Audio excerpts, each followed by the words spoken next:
मंडळी नमस्कार, मी सुशील कुलकर्णी. आपण पाहता अॅनालायझर. मध्यंतरी नितीन देशमुख नावाचे एक आमदार एकनाथ शिंदेच्या सोबत सुरतला गेले होते आणि तिथून ते परत आले. त्यांना उपरती झाली, त्यांना वाटलं की आपण करतोय ते अयोग्य आहे आणि त्यांनी साथ सोडून दिली. मग मला कसं अडकवण्यात आलं, गोवविण्यात आलं याची एक सुरस कथा देखील त्यांनी सांगितली आणि शिंदेच्या वरती त्यांनी आरोप करून टाकला की मला बळजबरीनं हे सगळं करायला लावलं होतं. आता याच नितीन देशमुखांना अजून एकदा काहीतरी सांगायचं आहे. म्हणजे त्यावेळेला 2.5-3 महिन्यापूर्वी त्यांना जे सांगणं झालं नाही ते पुन्हा आता सांगतायत आणि ते सांगतायत की हे सरकारच मुळात पैशाच्या आमिषावर बनलेलं आहे. 50 खोके एकदम ओके वालं सरकार आहे. ताटवाटी चलो गुवाहाटी या ज्या घोषणा सगळ्या झाल्या होत्या त्यापैकी हे सरकार आहे आणि हे सरकार भारतीय जनता पक्षानं एकनाथ शिंदे गटाच्या आमदारांना कोट्यावधी रुपयांचं आमिष देऊन बनवलेलं आहे, असंच या नितीन देशमुखांना सांगायचं आहे. आपल्याला बळजबरीनं दिलं होतं हे सांगताना सुद्धा ते इतरांना पैसे दिले गेले होते हे खात्रीनं सांगतायत आणि आता सरकार बनल्याच्या 2.5-3 महिन्यानंतर दावा करतायत. म्हणजे जुलै, ऑगस्ट आणि सप्टेंबरचा अर्धा महिना संपून गेलेला आहे. त्यानंतर हे दावा करतायत की हे सरकार पैशाच्या जोरावर बनलंय, याचे पुरावे माझ्याकडे आहेत आणि ते पुरावे मी सादर करायला तयार आहे. एवढंच नाही तर हे सरकार पैशाच्या जोरावर बनलंय हे मी सिद्ध करू शकलो नाही तर विधान भवनामध्ये आत्महत्या करीन असा देखील घोषणा त्यांनी करून टाकलेली आहे. आता आत्महत्या करण्याची घोषणा जेव्हा माणूस करतो तेव्हा त्याच्या हाती काहीतरी कॉन्क्रीट पुरावे असतात असाच याचा अर्थ घेतला जातो. उगाच कुणी म्हणतं का मी जीव देईन म्हणून. राजकारणातल्या त्या घोषणा ठीक आहेत, मी जर यात अपराधी सिद्ध झालो तर राजकारणातून संन्यास घेईन वगैरे वगैरे. संन्यास कुणी घेत नसतं. कुठे नाना पटोलेंनी राजकारण सोडून दिलं होतं? त्यांनी तर टीव्हीवर डायरेक्ट सांगितलं होतं नितीन गडकरींना जर मी पराभूत करू शकलो नाही, गडकरींच्या समोर पराभूत झालो तर राजकारणातून संन्यास घेईन. त्यांनी संन्यास घेतला नाही. पुढे ते विधानसभेचे अध्यक्ष झाले, विधानसभा निवडणूक लढवली, अध्यक्ष झाले, पक्षाचे अध्यक्ष झाले. मोदींना अजून काय काय बोलले ते सगळं सगळ्या जगाला ठाऊक आहे.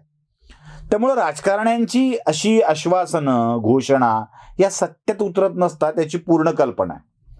पण तरीही जीव देतो अशा स्वरूपाची घोषणा ही जरा गांभीर्यानं घ्यावी लागते.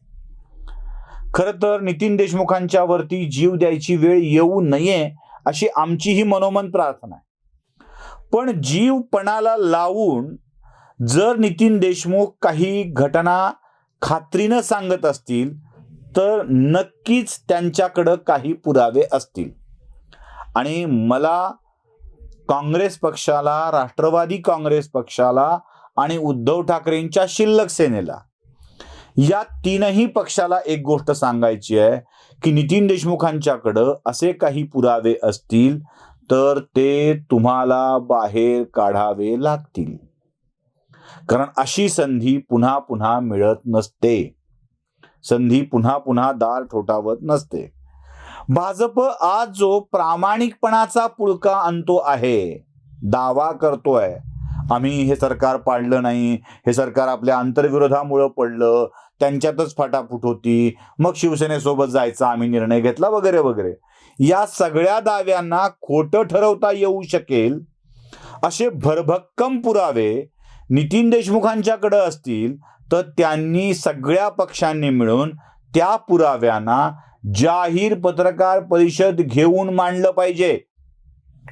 म्हणजे महाराष्ट्राच्या समोर एकनाथ शिंदेचा आणि भारतीय जनता पार्टीचा खराखुरा चेहरा उघड होईल. एवढे पुरावे आहेत तर 2.5 महिने दम कशाला काढला हाच माझ्या समोरचा मोठा प्रश्न आहे.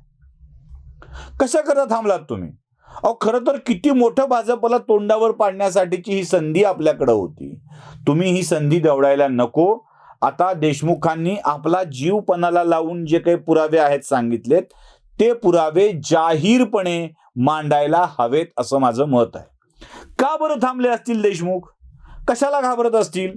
म्हणजे असे दावे तर खूप जणांनी केलेत. याआधी असाच दावा केलाय तो बिहारच्या नितीश कुमारांनी की आमच्या आमदाराला फोन करून करोडो रुपयांचं आमिष देण्यात आलं, पण आमचे आमदार बदले नाहीत, त्यांनी कॉल रेकॉर्डिंग माझ्याकडे दिल्यात. अहो द्या ना कॉल रेकॉर्डिंग बाहेर, किती सोपं काम आहे ना. भाजपला बदनाम करण्याची एवढी सोपी, भाजपला उघडं करण्याची, बदनाम म्हणत नाही मी, उघडं करण्याची एवढी सोपी संधी आपल्या हातामध्ये असताना आपण का कचरताय? नितीश कुमारांनी करावं, अरविंद केजरीवालनी करावं आणि आता नितीन देशमुखांनी देखील करणं आवश्यक आहे. नितीन देशमुख घाबरण्याचं कारण काय, थांबण्याचं कारण काय, हा प्रश्न माझ्या मनामध्ये पडतो. आता कोणत्याही राजकीय घटनांच्याकडं अशा नजरेने बघायची आपल्याला सवय लागून गेली ना मराठी माणसांना. आपण याचे वेगवेगळे पैलू अभ्यासत असतो. जर काही पुरावे असतील, आग लगी है तो दोनों तरफ लगती है, म्हणजे ती एक कविता आहे ना, सखी दिया भी जलता है पतंग भी जलता है दोनों और प्रेम पलता है. कारण त्या दिव्याला पतंगाचा ओढ असते आणि पतंगाला दिव्याची ओढ असते. त्याला माहित असतं की आपण दिव्याभोवती फिरता फिरता दिव्याच्या संपर्कात येऊन जळणार आहोत, पण तरीही तो फिरतो. दिवा देखील या पतंगाच्या आपल्यावर पडण्यामुळे आपण विझणार आहोत हे देखील त्याला माहित असतं, पण दोघांनाही एकमेकाची ओढ असते. तसं राजकारणातल्या घटनात सुद्धा दोन्हीकडून काही असणं अपेक्षित आहे.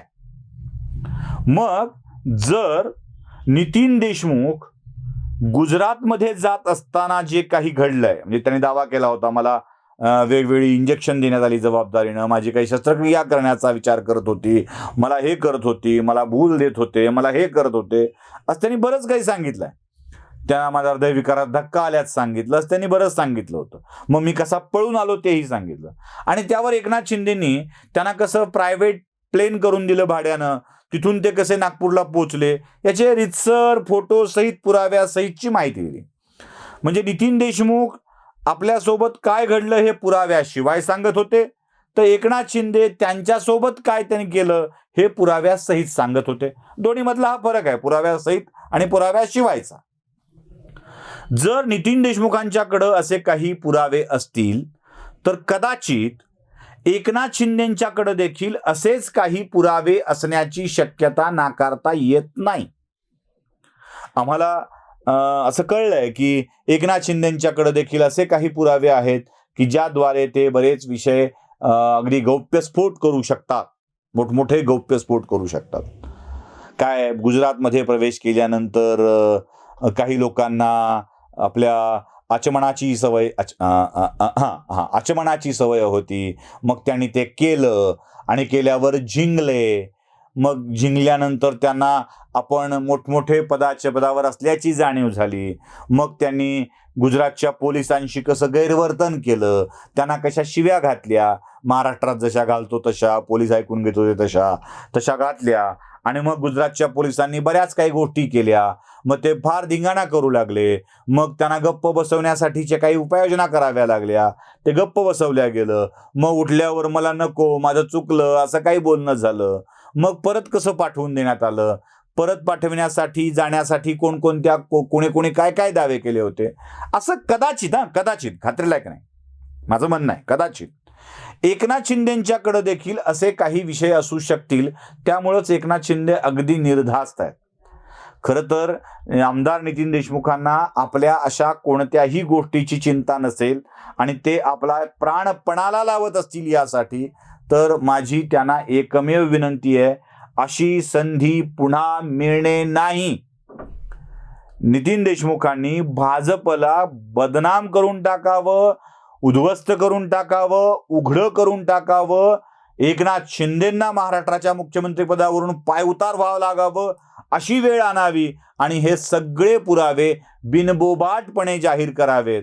उगाच धमकी दाखवण्यात काय अर्थ आहे? तो श्रीराम लागूचा पिक्चर होता ना, या टोपी खाली दडलंय काय, कुणीतरी पटापट गंमत आम्हाला सांगेल काय, या टोपी खाली दडलंय काय. तसं टोपी खाली दडलंय काय असा प्रश्न विचारून उगाच भीती दाखवण्यापेक्षा पटकन टोपी उचलावी आणि त्या टोपी खाली काय दडलंय हे सांगून टाकावं. म्हणजे सामान्य लोकांच्या समोर भाजपची प्रतिमा अगदीच स्पष्टपणे समोर येईल. नितीन देशमुख आमचा हा सल्ला मानतील तर महाराष्ट्राचंही भलं होईल, भाजपचंही उडं पडेल, शिवसेनेचंही भलं होईल, राष्ट्रवादीलाही एक आयता मुद्दा मिळेल आणि काँग्रेस तर काय सगळ्यांच्या सोबत आपलाही येळकोट करून घ्यायला मोकळीच आहे. त्यामुळे देशमुख साहेब करा की येळकोट एकदाचा, त्याला कशाला थांबायचं आहे? व्हिडिओ आवडला असेल तर लाईक, शेअर आणि सबस्क्राईब नक्की करा. धन्यवाद.